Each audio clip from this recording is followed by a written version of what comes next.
आपला वळू ह्या पुणे जिल्ह्यामध्ये खूप प्रसिद्ध आहे. तर त्याचा परिचय आमच्या प्रेक्षक वर्गांना करून द्यावा. नक्कीच.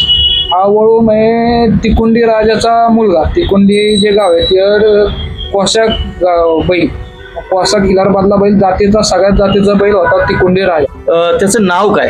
त्याचं नाव आपण उमेश अण्णांनी त्याचं नाव लॉटरी पकडे ठेवलं होतं. आणि आपलं एक स्वप्न होतं किंवा तिकुंडीच्या खाणीचा आपल्या घरी काहीतरी असावा. ते स्वप्न ह्यांनी पूर्ण केल्यामुळे आपण स्वप्नपूर्ती पकडे नाव ठेवलं होतं त्याचं. म्हणजे माझ्या प्रेक्षक वर्गांना सांगू इच्छितो, पुणे जिल्ह्यातील नव्हे तर संपूर्ण खिलार क्षेत्रातला हा स्वप्नपूर्ती फकड्या खूप प्रसिद्ध वळू आहे. बैल कसा असावा, गाय कशी असावं, जात कशी काढलं म्हणतात, या गोष्टीचं नॉलेज घेत गेलो. म्हणजे याच्या मागे आपला एक 4-5 वर्षाचा दांडगा अनुभव आपला ह्या गोपालन क्षेत्रामध्ये. कारण तुम्ही शेताच्या बांधावर असेल किंवा गोठ्यापर्यंत असेल, शेतकऱ्यांपर्यंत जाऊ ह्या खिलारची पूर्ण माहिती घेतल्यानंतर मग आपण वळूसाठी याला सिलेक्ट केला. ते सिलेक्ट करताना पण सगळ्या गोष्टीकडून बैल बघितला. आणि ज्या माणसाने घेतला होता तो माणूस कच्चा नव्हता. उमेश अण्णांनी तो बैल घेतला होता, तर त्यांनी पण काहीतरी बघून तो बैल घेतला. आणि भविष्यात आपण तो बैल घेतला ना, आपण जसं घडवीत गेलो तसा तो घडत गेला. जसं वय वाढत गेलं त्याची जात गोत पण वाढत. त्या अर्थाने मग आपण त्याला वळूला करायचं सिलेक्ट.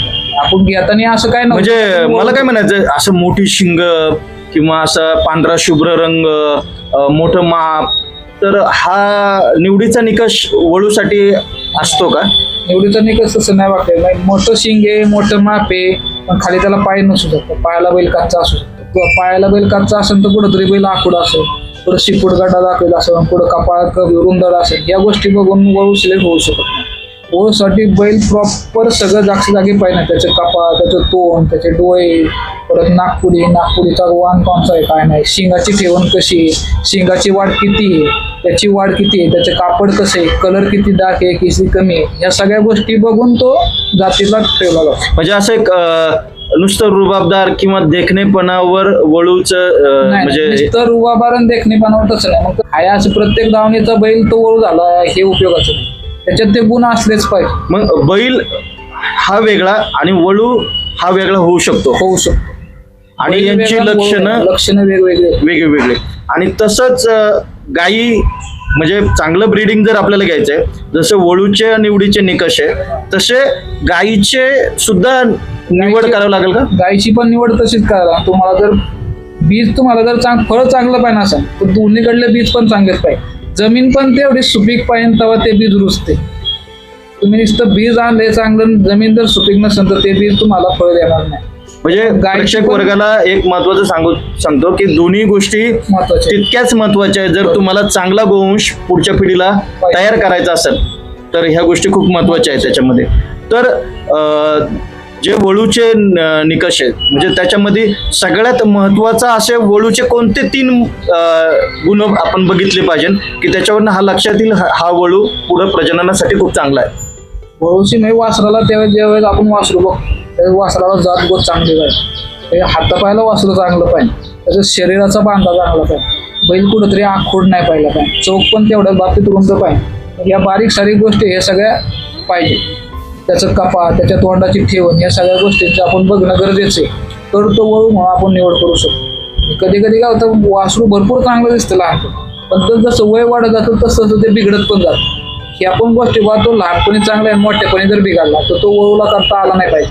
म्हणजे वयाच्या प्रत्येक म्हणजे आदत असेल, 2 दातावर, 4 दातावर, 6 दातावर, तर आपलं त्याच्या प्रत्येक गुणांकडे बारकाईने लक्ष देणं आवश्यक आहे. कुठंतरी तो वयात येत चालला की तो बैल बिघडत जातो. कुठंतरी पायाला बिघडणार, कुठंतरी शिपूड गड्डा दाखवतो, कुठं आखूड पडतो बैल, कुठं तोंडाला बैल जाड होत जातो. हे जाडपणा अशा गोष्टी झालेल्या पाहिजे. त्याचं ते पूर्वीपणा जे पाहिजे ना तो शेवटपर्यंत टिकून राहिला पाहिजे, तर तो वळूला निवडणं चांगलं.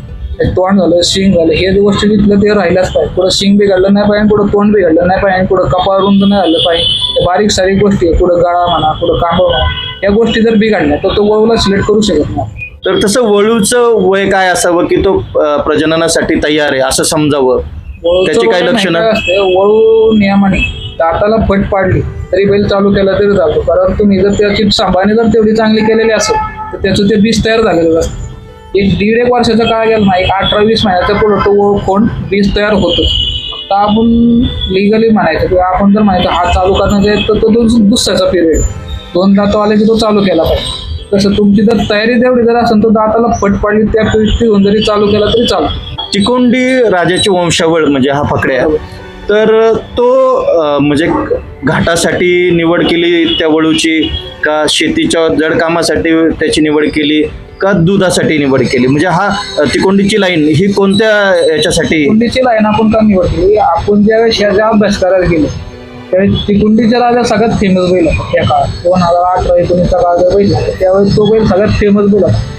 बैल ऊसपुरा बैल, रुबाबदार बैल, जाती गोतीला चांगला बैल होता. चारही अंगाने बैल बघायचा, त्याला दारात बैल जरी बांधायचं म्हणलं त्याच्या दारात बैल बांधण्यासारखा बैल, त्याच्या कालवडी जरी बघितला तर ते कालवडी पण अतिशय देख. त्यामुळे आपण सिलेक्शन केलं. जेव्हा त्याला दारात बैल उभा करायचा त्याला दारात बैल उभा राहायचा, त्याला कालवडी पाहिजे त्याच्या कालवडीच्या हिशोबाने कालवडी पण चांगल्या पडतात.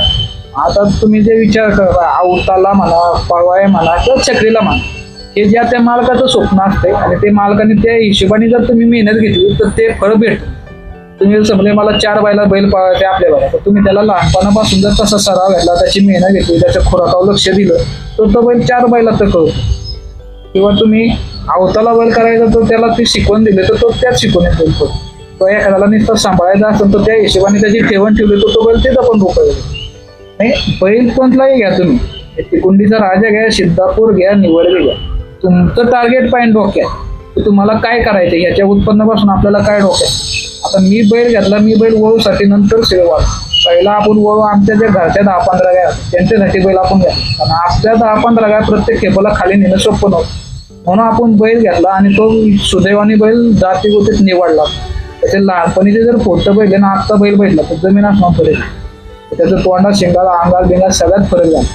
तर जसं वय वाढत गेलं त्याची जात भेटत गेली आणि बैल गुलाम होत गेला तेवढा. त्यामुळं आपण तो वळूला सिलेक्ट केला. मग आपल्या घरच्या गाय पाहिलं आपण बांध, पहिला किती पडते, ऐकतोय किती, काय कसं करतोय, गायला किती त्रास देतोय काय नाही, ह्या पाडल्यानंतर मग आपण बैलाच्या डोट्याचे केले. मग आपण वळूला निवडलो. मी वळू सिलेक्ट पुण्यात आता बरेच वळू झाले सिलेक्ट करताना, बाबा ह्या बैलाचा नामांकित बैल आहे म्हणून त्याचं वासरू घेऊन ते वळूला वापरा, तसं होतं जातं. बघा मी जुने जाणकार वळू मला बघा ते 100 वासरं बघून त्याच्यातून एक वासरू निवडत होते वळू. आता काय झाले, आमक्या बैलाचा बैल आहे करा वळू, आमक्या बैलाचं वासरू एक करा वळूला, हे सर्रास होत चाललं. तिकुंडी राजा एकच झाला. तिकुंडी राजाची लागवडीत त्यांनी काहीतरी 2-2.5 हजाराच्या प्लस गाय लावलेल्या आहे, जास्त गाय लावल्या. तिकोंडीच्या लाईनीमध्ये अशा अजून काही वळूंची होती का त्यावेळेस? तिकोंडीच्या बरोबरीची होती? राजाच्या बरोबर बरेच वळू होते. सिद्धापूरच्या लाईनीची होते, निवडजीच्या खाण्याची होते, कळदारच्या खाण्याचे बरेच लाईनीचे वळू होते. तिकुंडी राजाचे माझ्या माहितीत बापू धडकड 2 वळू झाले, सतीश अण्णाकड पण 2-3 वळू झाले, शिवरगावचा बाकरे सतीश अण्णाकड 3 झाले, बापू धडकड 2 झाले, सागर बाजी झाला नाही, असे आडूसार माहितीतले 5-6 वळू झाले. बिगर माहितीतले कर्नाटकात कुठेतरी बारीक सारी बैल पण होती. 2-3 हजार गायातले हे 10-15 वळू साठी सिलेक्शन झाले त्या काळात, त्यावेळेस आपण बैल घातला त्या पिरियड. आता काय होते, या बैलाचा बैल आहे घ्या वळूला, त्या बैलाचा बैल आहे बैल घ्यायचा तो लगी वळू. तो बैल कुठंतरी चौकाला पडका आहे, कुठंतरी पायालाच कच्चा आहे, कुठंतरी माप उंच आहे पण खाली पाय कच्चे, कुठंतरी मापाला दांडगा आहे तर तोंडाला बैल कपरा आहे, तोंडाला बेरड जाते, कुठं काय, या गोष्टी बऱ्याच. म्हणजे एकंदरीत अख्खा जो शरीराचं जे म्हणतो आपण वैशिष्ट्याचं सगळं जुळून आलेले पाहिजे त्या ठिकाणी. आलेलं पाहिजे आणि त्याला तेवढी जागबोध पण पाहिजे. जातगोत असलेला बैलाला हे जुळून येत. म्हणजे प्रत्येक वळू हा बैल असतो पण प्रत्येक बैल हा वळू नसतो. जर आपल्याला एखादा वळू निवडायचा आहे म्हणजे तर योग्य वय कोणतं त्या वासरांमधून आपण निवड करणार आहे? म्हणजे बाळाचे पाय पाळण्यातच बघावं लागतील त्यावेळेस. पण हा काळ म्हणजे तुम्हाला नाही वाटत का हा आपण एक मोठी परीक्षाच देतोय? कारण एका ठराविक काळ त्याचा सांभाळ करणार आणि त्याच्यानंतर तुम्हाला कळणार की हा वळू म्हणून योग्य नाहीये का. हा नुकसानीचा भाग बऱ्याचशा पशुपालकांचा होत असतो. ते त्यांच्या पशुपालकांचं होते ते पण सांग. तर तुम्ही एखादं वासरू घेतलं आणि कालांतरी तो त्या वळूच्या कॅटेगरीत नाही बसत. हे ज्या माणसाला जो जातीचा आहे ना तोच माणूस तो वळूला म्हणून वापरेल. जो माणूस त्याला कळून येत नाही ना तो माणूस तो सरसकट वळूला वापरून पुढची एक पिढी बरबाद होते. जो जातीचा हाडा माणसाचा वळू मालक आहे ना जुना जाणता त्याला वाटत ना वासरू आता फसते आपलं तर तो त्या वासरावर ते स्टॉप करतो. अशा वासरामध्ये महत्वाचे असे कोणते 5 मुद्दे आहेत की तुम्ही आता प्रेक्षकांना सांगू शकता की ह्या 5 मुद्द्यांकडे जर लक्ष दिलं, मी म्हणत नाही 100%, पण अशी ही लक्षणं बघितली पाहिजे की जेणेकरून तुम्ही त्याला वळूसाठी पुढे तयार करू शकता. काय होतं लहानपणी वासराचा अंग दुधाचा असतो दुधा चांगला असल्यामुळे ते वासरू असं गट्टी अंग दिसतं सगळ्या वाजून. मग वयात जसं येत राहतं तसं मग त्याच्या आईचे गुणधर्म किंवा वडिलांचे दोन्ही गुणधर्म वंशावळ. वंशावळीचे पण उतरतात, आईचे पण उतरतात आणि वडिलांचे दोन्ही वंशावळ तुम्हाला बघावे लागतील, आईकडचे आणि आईकडले आणि वडिलांकडले. मग ते कधीतरी मग वडिलांच्या वडील किंवा बैलाचा आजोबा आहे त्याचं कुठंतरी पायाला कमी असलं तर ते वासरात पण येऊ शकतं. पुढं शिंगाची वाढ कमी असेल तर ते येऊ शकतं. पुढं वशिंडाचा फाना जो आपण म्हणतो वशिंड गोलाकार पाय ते कुठंतरी मग नंतर जे लहानपणी अंडाकार गोल वशिंड चांगलं दिसते ते वयात आलं की ते वशिंडाचा फाना कुठंतरी चुकलं होती, पुढं वशिंड पाडापडी होती. या गोष्टी पुढं वयात आलं की दिसतात.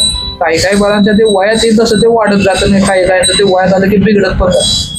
बिघडत जर चाललं तर आपण ते आपली पण क्षमता पाहिजे निर्णय घ्यायची की बाबा आपल्याला हा ओरडा वापरता येणार नाही, आपण आता दुसरा कोण शोधला पाहिजे किंवा दुसरा बैल बघितला पाहिजे. म्हणजे याच्यावर एकच पर्याय आहे, जाणकार व्यक्तींकडनं याचं मार्गदर्शन घेणं, याचा सतत अभ्यास करत राहणं, आपल्या जे वासरं गुरं यांच्या लक्षणांचा अभ्यास करत राहणं आणि झालेल्या चुकांवर शिकून आपण त्या चुका पुन्हा झाल्या नाही पाहिजे. त्या चुका झाल्या नाही पाहिजे याचं आपण मार्गदर्शन करून आपल्या जाणकार मंडळीला विचारून त्या गोष्टी केल्याच पाहिजे.